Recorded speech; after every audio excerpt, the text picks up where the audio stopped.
Tahu nggak jam 12 malam di Semarang itu mahasiswa makannya soto ini. Pak, namanya nih soto apa nih?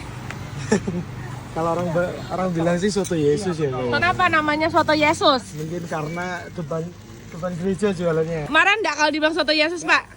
Ya kalau nggak memberatkan, Nggak dari memberatkan. pihak manapun nggak apa-apa. Malah jadi terkenal karena namanya unik ya, Pak ya. Iya. Nih jualannya tuh depan gereja gitu, guys. Tuh. Diberkati malah dia. Hebatnya Bapak. Di sini piro, Pak? Ini porsi kita 8.000, mangkok kecil 5.000 aja. Mayoritas memang mahasiswa, Mbak. Udah berapa lama? Saya di sini tahun 97 96. Viral nih ya, sejak ada Next Carlos viral. Jadi setahun yang lalu tuh tepatnya Next Carlos datang ke sini buat nge-review juga, dan ini tuh makin rame lagi, makin jadi antriannya. Soto di sini tuh mirip dengan soto Semarang lainnya yang punya aneka sate-satean yang enak dimasak bacem. Sotonya sih lumayan enak ya menurutku. Kuahnya mirip sama soto Lamongan, seger dan cocok dimakan malam-malam. Namanya tuh soto Pak Min di depan GBI Gajah Mada yang ada di Semarang. Siapa yang pernah cobain?